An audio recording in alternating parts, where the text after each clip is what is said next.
The full form is import and export. You'll be wondering, import means what? Import is import of goods and services.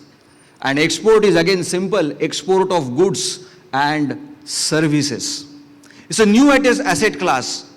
And I can tell you, everyone in this crowd can apply for this new asset class. Whether you are land and building valuer, whether you are plant and machinery, or maybe financial assets. It's a new class. Let's look at certain basics. The moment I say import and export definition, if you look at certain statistics declared by Ministry of Commerce and Industries, yesterday 5 o'clock, it goes like this. Country India, monthly import of goods and services is in the tune of $60 billion. Monthly import, country India, $60 billion US. And exports, country India, monthly exports, we have touched around 35 to 40 billion US. Taken together, 40 plus 60 is $100 billion per month. And India's share, friends, India's share in world trade exports is just 4.4%. Our rank is 1414, too low. And our forex reserves has touched only $600 billion. That is 6 months import-export taken together, only 6 months. And come 2030, we are going to touch probably a 2 trillion plus economy. So compound annual growth rate, if you compute, it will be in the tune of 15 to 20% per year. The rate we are going to achieve this, the rate we are going to progress this is phenomenal. And I want you to participate in this new asset class, learning few things from today's session and attending the course, which is precisely 26 weeks program, which is started already. The third batch is going to start probably month January 2024. So next 10 minutes, precisely 8 minutes, we are going to have certain basics about this course and basics about this new asset class. The moment I said Impex, maybe the question comes in your mind, 5W and 1H. Who should attend this course? What should be the qualification? What are the inputs, or what are the ingredients, or what are the contents of this course?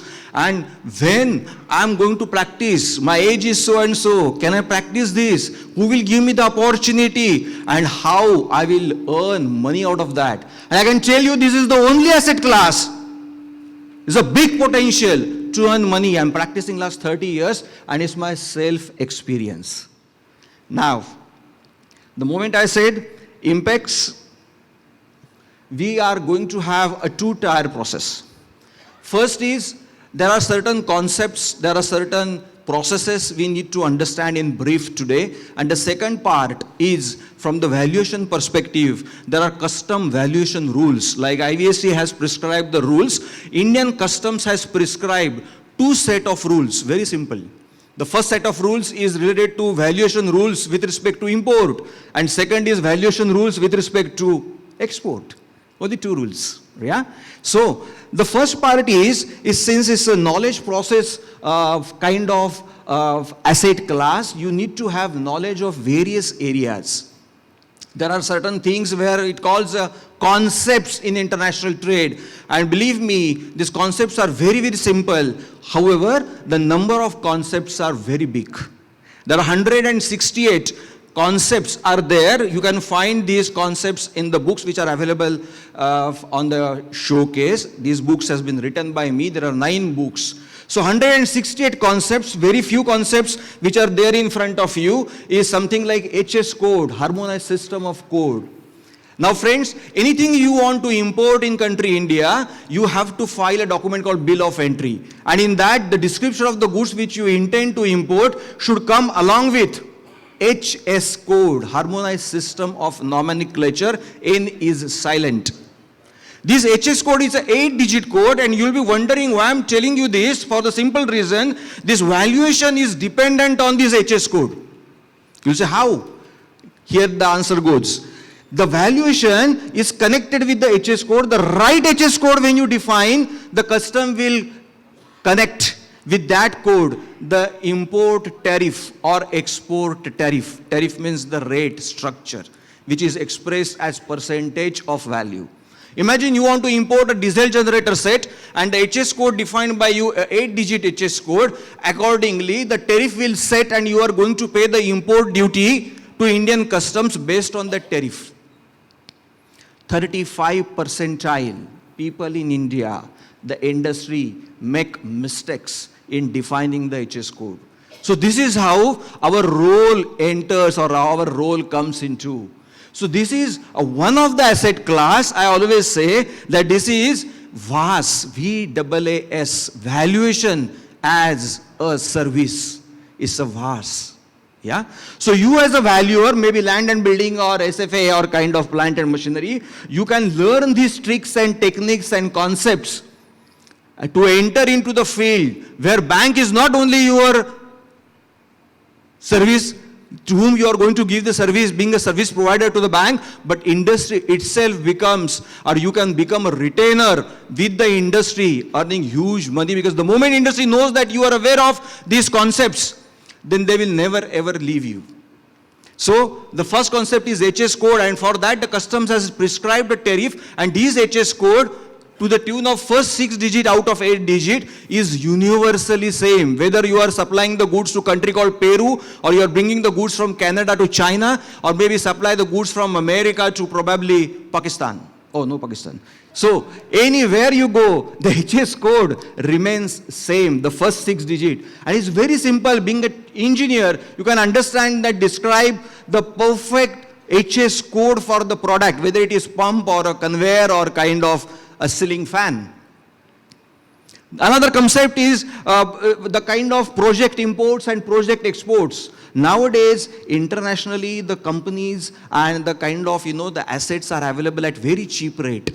You can import, instead of purchasing these assets in local India, you can consult or you can advise your client to purchase these or import these assets from the overseas countries. And under the heading of project import, you get substantial benefit. The import duty reduces to the tune of 5%, and the merit rate is to the tune of 30%. So straight away you are going to save 25% for your client, and you can earn very good amount for rendering this service.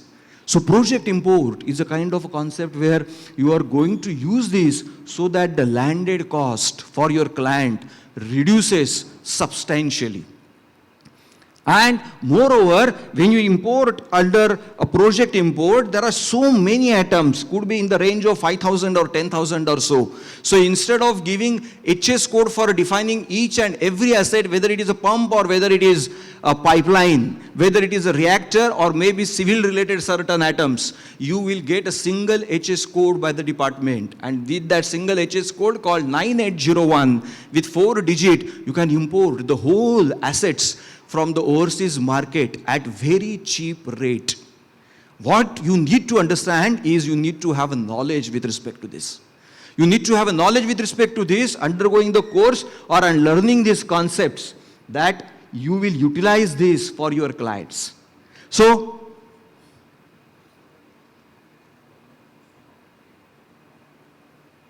some problem? Yeah. Anyways, so project import, project export, the HS code like this, there are 168 different concepts are there in international business. Not only that, but there are various areas. The first area is related to the Indian customs. Second area is with respect to Director General Foreign Trade, that is DGFT. Then third aspect in international business or Impex processes is supply chain management and logistic processes. Then risk management processes, where you are going to deal from the insurance perspective, export credit guarantee corporation perspective. So all these concepts are going to be considered in this whole course.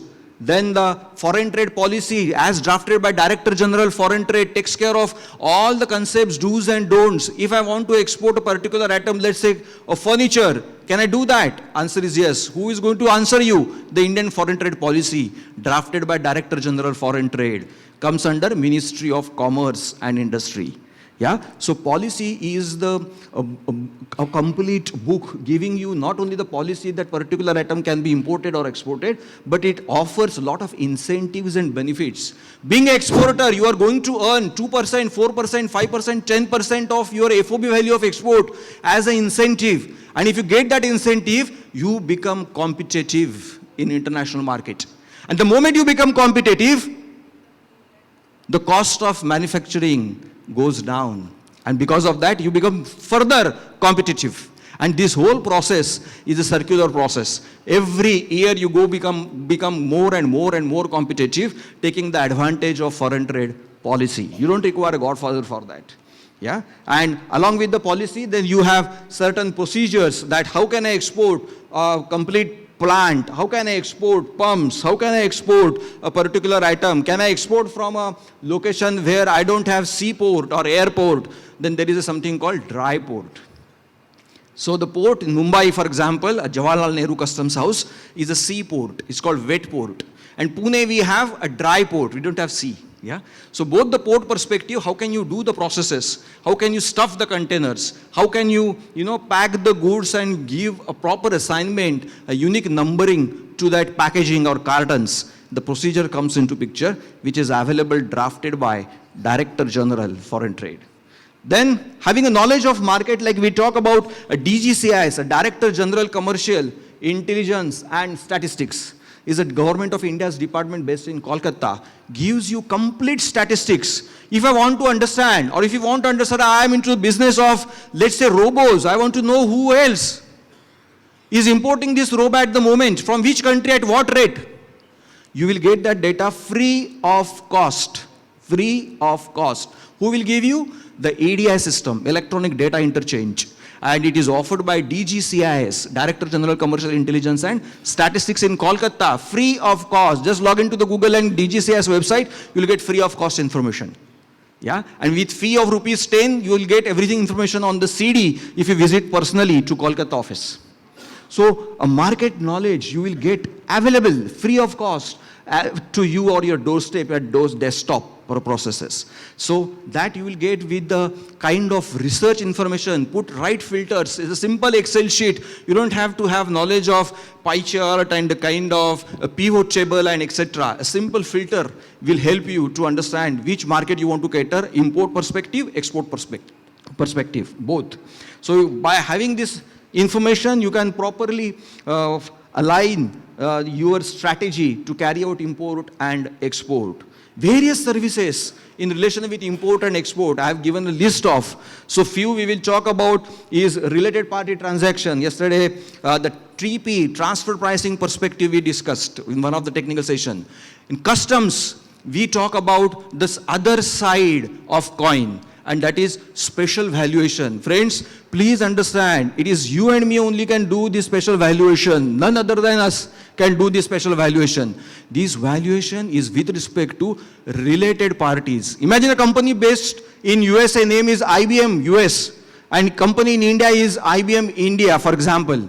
And if IBM India wants to import anything from IBM US, it's a related party transaction. And custom has doubt that what price you are indicating by being IBM India may be under invoiced or may be over invoiced. How do they confirm that price declared by you being IBM India is the right price, called the fair price? And for that, custom has released 13 rules, very simple, 13 rules, custom valuation rules 2007. You as a valuer have to understand, and for us it is very simple because we have learned and passed the registered valuer examination. Yeah, it's a simple process to learn these rules and kind of represent to the Indian customs, sir, how this price is a fair price. It's a transactional based pricing or it's a deductive based kind of pricing. So giving right representation will help you to secure the interest of the company, your client, to ensure that the additional loading will not take place on the value declared by you. So there are so many services you can render. Also a chartered engineer services, you can register yourself with Indian Customs being a chartered engineer or approved valuer. As far as customs is concerned, custom is not demanding, there is no civil processes, so how can you, a land and building, can register with us as a approved valuer? No, they don't talk about. Nowadays, a lot of prefabricated structures are coming to India. A lot of civil-related equipments are coming to India, so civil engineers also can empanel with Indian Customs. So chartered engineer services, second-hand good import services, second-hand good export services, the services are required and there is a deficient of services. The whole Maharashtra, including Goa, there are only 6 chartered engineers. Only 6, I am one of them. And from Pune, I am the only one. So you imagine the kind of businesses are going up, the kind of requirements are going up. It is necessary in high time for us to understand, learn the things and participate in this whole program and empanel ourselves as a chartered engineer with Indian Customs. Further, related to banking perspective, so there is a huge demand because when you carry out import, the money will go out, there is outward remittance. And when you export, the money is going to come in, there is an inward remittance. From FEMA perspective, Foreign Exchange Management Act, declared, designed by Reserve Bank of India, they have IDPMS and EDPMS processes, import data processing monitoring system and export data processing monitoring system. You may find very difficult to understand these words, but friends, it's a simple process. Being a valuer, you can register with these banks, empanel with the banks and help the industry for regularization of IDPMS and EDPMS. This is a big task. Even if you opt only one task with the bank, it is more than sufficient. Vaibhav 2 minutes. Vaibhav 1 minute. Last 2 minutes. 1 minute में complete करिए. Okay. So with this knowledge of services related to the valuation, then a lot of incentives and benefits are available under the foreign trade policy, like advance authorization and EPCG and duty drawback and kind of benefits to make you more and more competitive. Then a costing and finance, where a simple cost sheet can be prepared by the valuers to understand the transaction value for the import and export. That is another service you can render to the clients for rendering services related to the costing. Invoice is just the name, but there are 14 different documents, international import-export documents. Person like you can do that, and that's another service, making the documents for international business. That includes how to set up the contracts with the international buyer and international seller. So this contracts perspective, setting the terms of payments and terms of deliveries, including the LC terms, and then by doing physical exports or physical imports, and then execution of the benefits and taking the money, that is the money gets credited. The foreign exchange management also is one of the area where we are going to look into the detail, and then compliance with respect to statutory angle is the last part of the program. And for marine only, I will take one line. In marine valuation, there are 3 basically new aspects one has to remember. The first is related to the valuation of the ports. Port is the place from where the import-export activity takes place. As I mentioned, wet port and dry port is the first area, the port valuation.